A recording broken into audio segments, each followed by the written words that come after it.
blocker of Hextall. Fed around to the far side. Flyers a little lax in picking up Robinson, who puts it cross ice off the body. Breakaway Eklund. He's gone for the hat trick. He's in. Shot. Score. Hat trick, Pelle Eklund.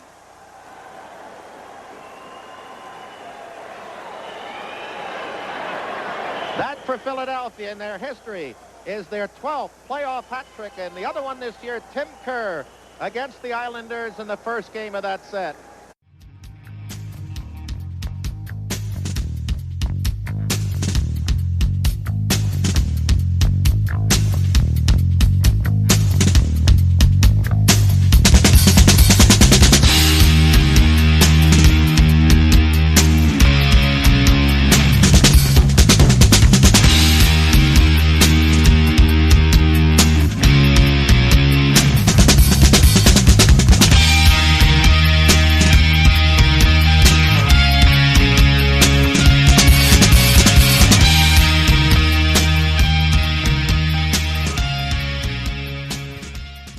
Hey everybody, it's Isaiah. I'm here with TFP correspondent and of course OMB alum Anthony DeMarco.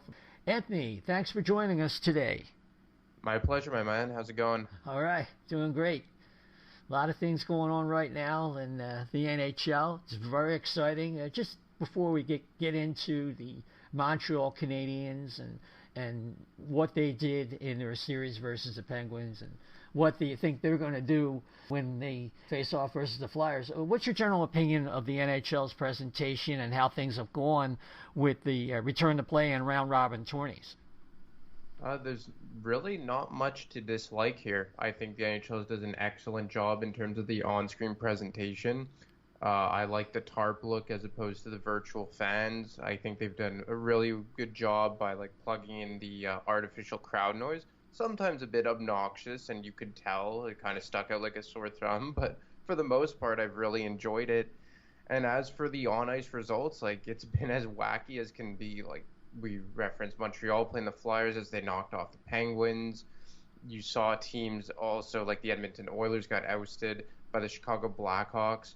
There's been some really good series. Looking forward to that Game 5 between the Jackets and the Toronto Maple Leafs tonight, each of them blowing 3-goal leads in each of the last games. Yeah. Crazy what's going on in that series. But all in all, I've really enjoyed it, and given the circumstances, I don't think we could ask for that much more.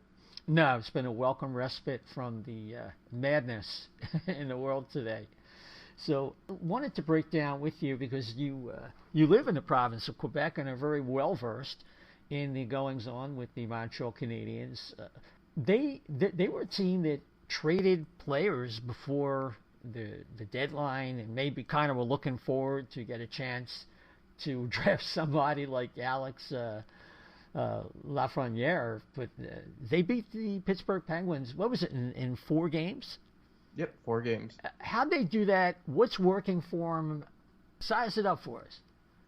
Look, I think that first and foremost, Carey Price, because I know his numbers haven't been as stellar as they once were, let's say in 2015, 2016, but he really set the tone for the series in Game 1, because in Game 1, in the first period, it could have been easily 3 or 4-0 for the Pittsburgh Penguins, but he shut the door.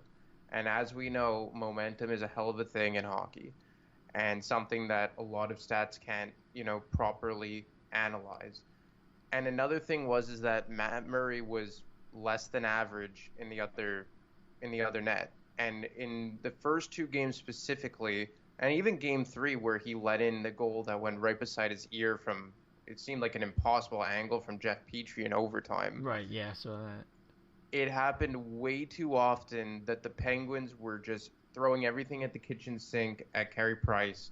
He was stopping everything, and the Habs would come out and score an opportunistic goal. And I'm not going to leave it all here at the feet of Matt Murray, all the blame, and say that the Canadiens they only got through because of Carey Price, because you also have to give credit to how they were coached. They played a really solid, structured game.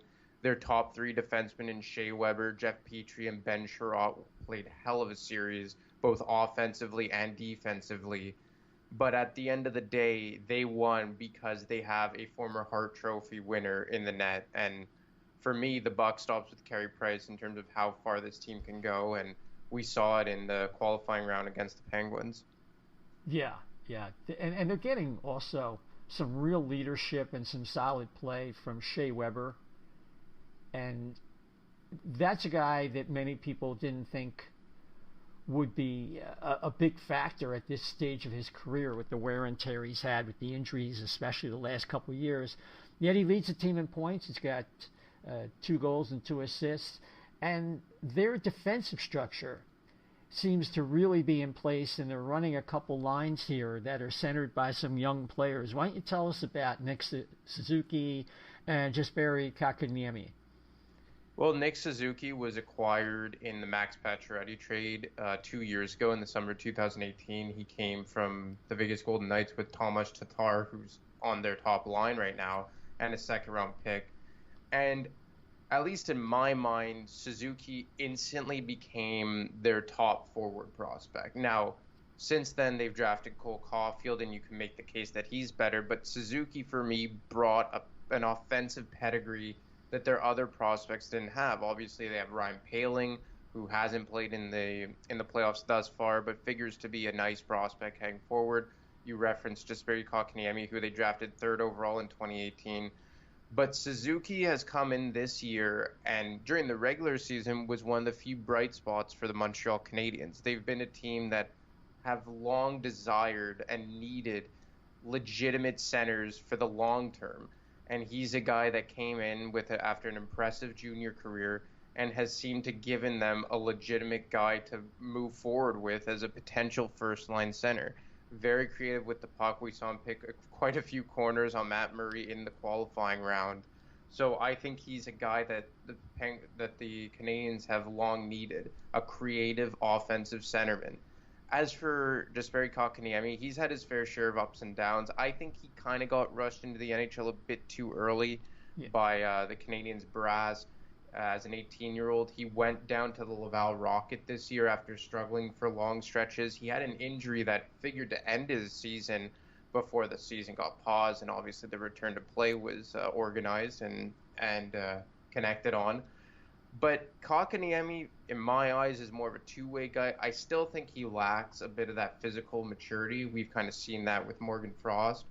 I don't think Kotkaniemi will ever be an elite-level offensive player, but he is just a very stable guy, currently playing on the 3rd line with, I believe it's Arturi Lehkonen and Paul Byron. They may have switched up the lines, but that was a line at one point.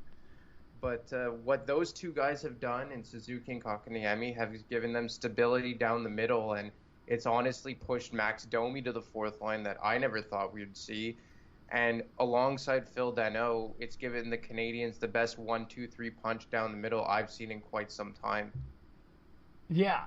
Now, is Domi playing a wing or center right now? As of right now, he's playing center on the 4th line between Dale Weiss and Alex Belizal. I believe that's how I pronounce it. I may be screwing that up. But we also saw Jordan Wheel there. The situation with Max Domi is kind of weird because the emergence of Nick Suzuki kind of pushed Max Domi further down the depth chart, because obviously Max Domi came from the Arizona Coyotes 2 seasons ago in the trade for Alex Galchenyuk, and he was a winger. He's always been a winger. But when he came over to the Canadiens, they needed a centerman, and they tried him at center, and he scored 70 points last season. But the thing is that the Canadiens, it's great that they've now booted the Penguins out and they've made the playoffs and all this, but at the end of the day, this is a team that has their eyes set on the future. And long-term, Nick Suzuki is a farther more valuable commodity than Max Domi. So they're investing in Suzuki and Kotkaniemi to play center, which has pushed Domi to the wing. Now, there's rumors floating around, I kind of talked about with TSN's Connor McKenna yesterday, but about whether it's Domi who's refusing to play wing, or it's Claude Julien, the coaching staff, that want to play him at center on the 4th line. But it's kind of made for a bizarre scenario here where you have a guy like Max Domi coming off of a 70-point season last year, centering the team's 4th line, and makes you wonder what could come of this, because he's naturally a winger, but enjoyed his best season as a centerman, but now he's on the fourth line, so it's kind of hard to get a real read on what's going on with that situation. Yeah, I mean, you look at some of the possession numbers and things like that, and Kotkaniemi's really doing a great job, but you have to back that up, of course, with productivity, or else you just, like Tampa last night with the Flyers, you keep the puck in the zone and you can't get more than one chance at a time. They got key goals from guys like Lehkonen, who you've been kind of waiting, had shown flashes of having some offensive ability. And then you have other players like Brandon Gallagher. Would you say he's the heart of their squad, along with, at least in the forward ranks, along with Shea Weber on D? I would say so. He's an assistant captain. He's the longest tenured forward there by a large margin. If I'm saying that correctly, I believe so. I think him, along with Danault and Tatar, are really the anchors of the forward group. They've been together for about 2 seasons straight.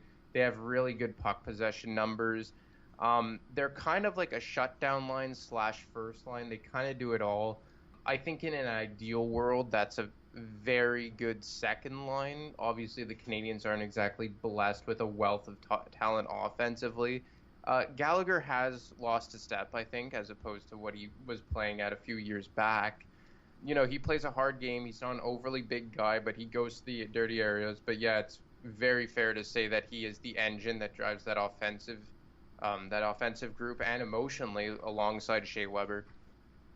Gotcha. So how is Claude Julien going to put this thing together when you look at the matchup of these two teams?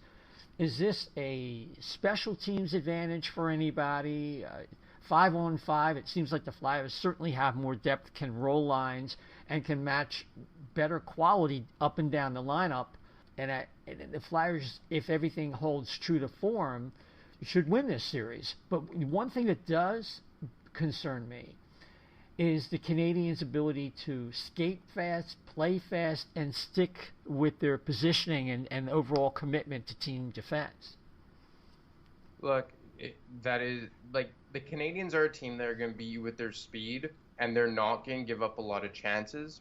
And when they do, they have the best goaltender in the world between the pipes. They're a team that are going to capitalize after opportunities. The difference that they're going to face with the Flyers is, I think Carter Hart is much better than Matt Murray right now. I don't think that they're going to be able to get some freebie goals that they got against Matt Murray.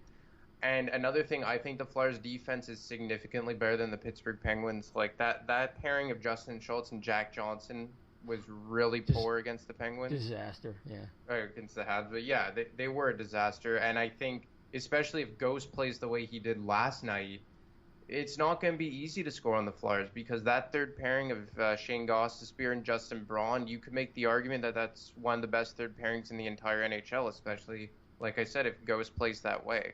Or even if Robert Hagg's in the lineup. Ivan Provorov, Matt Niskanen, Travis Sanheim, even Phil Myers, they have been right on their game. So the Canadiens, I think, are going to run into a club in the Flyers that are much more like themselves. We kind of talked about a bit off air that the Flyers aren't exactly a team blessed with a wealth of talent offensively. Certainly more talented than the Montreal Canadiens, and I think nobody would try and argue that. But they don't have a Sidney Crosby. They don't have an Evgeny Malkin. They don't have a Jake Gensel. They're a team that scores by committee. Like, look, Abe Kubel chipped in for 2 last night. Tyler Pitlick, Scott Lawton, I think he finished the round robin with the most points on the Flyers. Like, they are a team that scores by committee. So I think that the Canadiens are going to face a team that is equally as structured, if not more structured, run by Alain Vigneault. So it's not going to be kind of the track meet that they played against the Pittsburgh Penguins. They're going to face a team that plays very sound defensively, a hell of a penalty kill, and a real good goaltender between the pipes. And that's another thing I don't think the Canadiens' power play is anything to write home about, especially given the fact the way the Flyers have been killing penalties as of late and the aforementioned defensive structure of the team. So I really like the Flyers' chances against the Canadiens here because of how well structured they are defensively and the play of Hart between the pipes. Yeah, well, I can definitely see that because the Flyers do have that advantage in the amount of depth that they offer all over the ice, as I mentioned earlier. One thing I would keep in mind, though, is that a couple of players haven't woken up yet in these playoffs, like Jonathan Drouin, 1.4 games, Brendan Gallagher, the aforementioned Thomas Tatar, Max Domi has no points, along with Tatar. So eventually, some of these guys got to get cranking. And then the Flyers have their own players in that category, like Claude Giroux. Voracek only has 1 assist. So, and of course, they haven't had anything from JVR, who missed one of these round-robin games. Yeah, it's going to be interesting because you are comparing stats from the round-robin tourney with no elimination aspect versus what the Canadiens had to do in a do-or-die scenario. Yeah, well, obviously, Jonathan Drouin, one of the most polarizing players on the Montreal Canadiens right now, as streaky as it gets with a player like that. He scored 1 against the Penguins, I believe, in Game 3, but by and large, he has not come to play thus far. The Max Domi situation, playing on that fourth line, he has gotten some shifts on the top line, replacing Danault if Danault comes off a penalty kill, to give him some rest. But those are 2 players that they have that potential to be creative offensively. That is for sure. But like you mentioned, the Flyers have some top guns that really didn't do a whole lot in terms of offense in the round robin either. If Claude Giroux and James Van Riemsdyk and Jakub Voracek can turn their game up, I don't think it will really matter much if Drouin and Domi do, because they can kind of go hand in hand. They can what's the word I'm looking for? Cancel each other out. Right. Because I think the Flyers have much more depth than the Canadiens offensively, and especially when you see like Scott Lawton and Nick Aube-Kubel and Travis Konechny and Kevin Hayes chipping in like they have. But when I look at this Flyers team matched up against the Canadiens, I just see a team that is going to be able to shut down the Montreal offense very easily. Because I think after the Tatar, Danault, Gallagher line, it's really inconsistent across the board on what the Canadiens can generate in the offensive zone. And I just really like what I've seen from the Flyers defensive group. I think that Provorov and Niskanen and Sanheim and Myers, like that top 4 has just been rock solid. And then that third pairing, like you're not even worried trotting them out there. And then especially against a team like the Montreal Canadiens that are pretty shallow offensively. So on paper, this looks like an easy best case scenario matchup for the Flyers. The only thing that kind of frightens me is if their own offensive players will be able to penetrate Carey Price and the D-core anchored by Weber and Jeff Petrie. So if they kind of have their mojo on, and the Flyers are having trouble getting quality chances, so some of these slumps will continue with the big names that the Flyers have. One other thing, Anthony, watching Derek Grant, who's been a pretty solid addition for the Flyers at the trade deadline, he seemed to struggle with some of that speed that Tampa offered in last night's game, which is more the closest thing I've seen the Flyers have played to a playoff-style game. And the team as a whole kind of struggled as Tampa kind of took control, moving forward from like later in the second period into the third. And Grant kind of stood out as a guy who had trouble moving his feet at playoff speed. And I'm wondering if that line is going to run into some trouble, and it might result in some shuffling. As good as Nick Aube-Kubel has, it seems like his teammates haven't really been, keeping up with him, at least with JVR. That is true. Grant did kind of get caught behind the play a few times, and I'm interested to see with what lineup AV goes with, because obviously in the game against the Washington Capitals, you had Farabee on that line, who brought speed alongside Aube-Kubel to kind of compensate for Grant's lack of speed. Right. So I'm curious to see what they're going to do when Voracek comes back, because in a fourth line role, if Raffl can't go, I've liked what I saw from Connor Bunnaman. I'd rather have a guy like Bunnaman in there than JVR on that fourth line. I'd like to get your thoughts on that afterwards, but like In terms of Grant, I think the biggest positive that Grant has brought to this team is not his play in particular, but on the flexibility it's given the coaching staff to maneuver other players around the lineup. Because before Grant got traded for and acquired, you had Scott Lawton playing as the 3C. And Lawton is a fine center, but when he plays down the middle, I find it takes away all of his offensive game, which isn't a lot to begin with. But Lawton's best asset offensively is his speed on the forecheck, which he can't completely utilize when he's playing center. And being able to put Lawton on that second line with Hayes and Konechny, the Flyers' most consistent line to this point, for me, justifies having Grant in the lineup. Now, obviously, against speed-oriented teams, it will be kind of sketchy at times for Grant. I expect AV to match him up against Jesperi Kotkaniemi, who isn't very fast in his own right.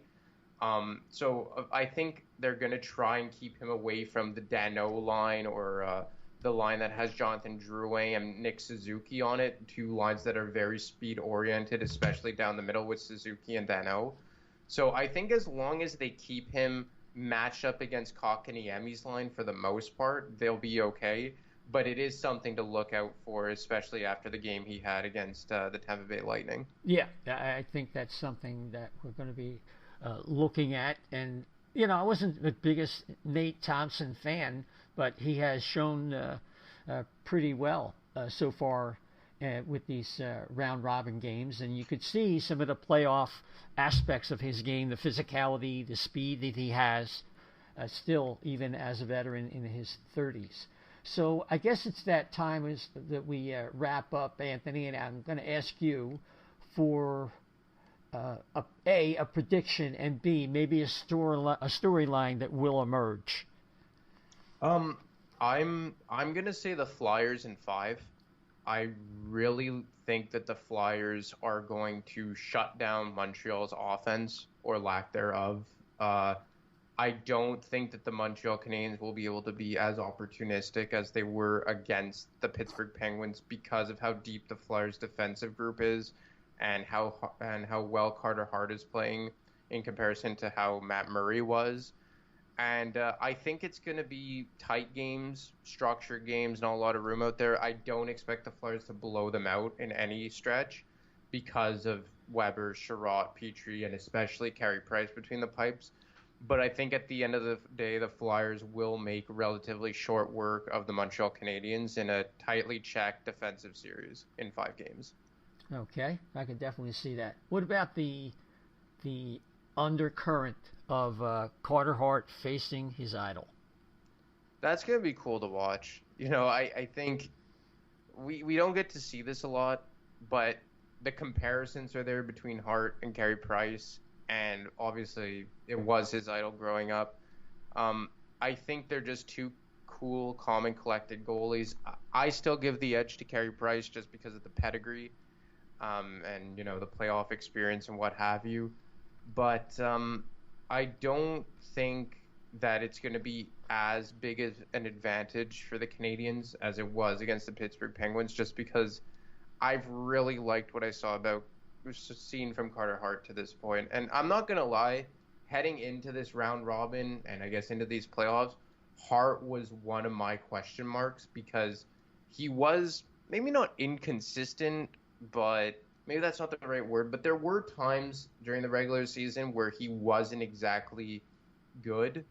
Not bad, but not very good, especially on the road.